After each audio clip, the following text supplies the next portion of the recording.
A cave was silent that night, no stars shining, no wind blowing. Only one man was there, alone, thinking, searching.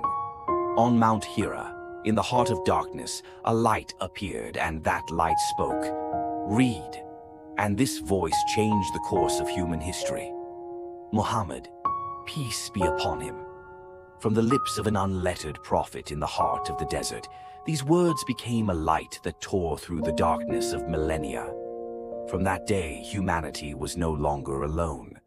Rich or poor, slave or free, black or white, all stood equal before the one Lord. Thus began the journey of Islam, not with the sword, but with the pen, not by force, but through faith.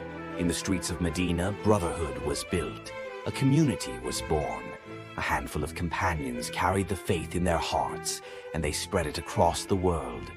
Their journey reached Damascus, Jerusalem, Persia, Africa, Andalusia. Everywhere a civilization flourished, mosques, schools, libraries.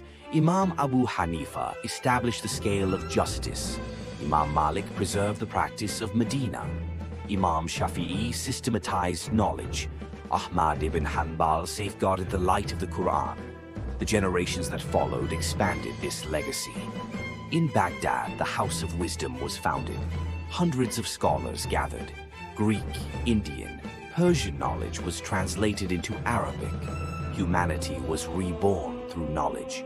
Once called the lands of ignorance, these lands became the home of knowledge, justice, and compassion. The breath of Sufism spread from east to west.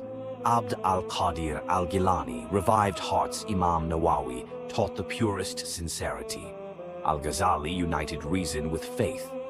Rumi shared the language of love with all humanity. Ibn Khaldun wrote the destiny of society. Through knowledge the Seljuks rose. At the Battle of Manzikert, Alp Arslan proclaimed, "Victory belongs to the believers." Anatolia became the new cradle of Islam. Then came the Ottomans. Like a mighty tree, they grew, spreading roots across 3 continents. Mehmed the Conqueror, only 21, stood before the walls and said, "Either I take Constantinople, or it takes me."